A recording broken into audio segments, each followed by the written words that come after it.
how do you know which docks are holding fish? Because when you're looking at this, it's pretty much all the same depths all the way down this part of the channel. So what you're basically doing is just using your side imaging, like here's some fish right here, and that's how you're just going through, marking the fish, marking what dock's there, and then coming back and fishing them. Yeah, it's a good scouting tool. Yep, makes a lot of sense. Again, here's your dock holes. A few fish right here, here. Right there's a bunch.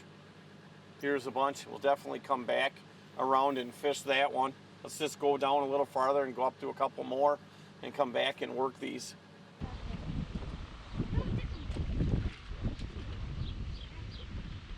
Middle boy.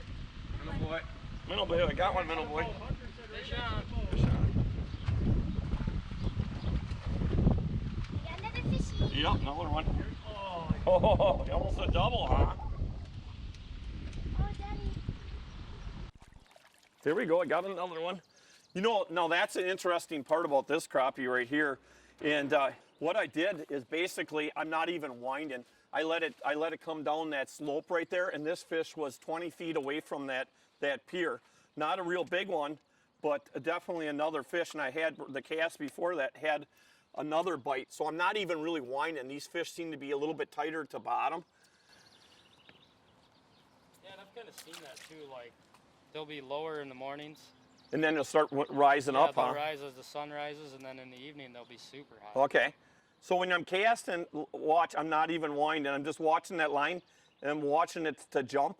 See how it's, without winding, it's still falling? Very negative, buddy. Yup. Very negative. And it gets down there, I'm just giving it a little bit of a pump. I changed to that slow poke jig and just changed my rate of speed. You know, so much about fishing is, you know, how fast you're pulling a crankbait, how fast you're pulling a spinner.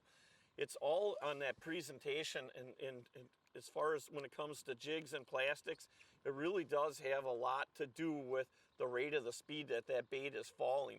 And I just slowed it down in the first cast, connected on that. Gotta love that. Slow poke, love the slow poke. Here we go. Again, on that slow poke, you know, there's a little bit nicer. But look how that thing has got that slow poke absolutely impaled.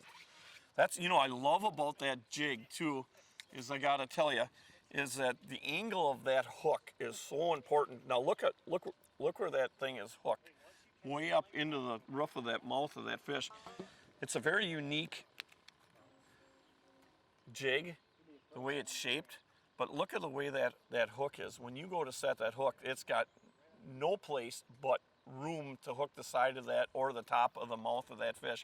It's almost, it's amazing how many fish that you catch, it's amazing how many more fish you catch because of that slow poke, the way that's designed. Now that's a pretty decent one. I'm gonna throw that one in there.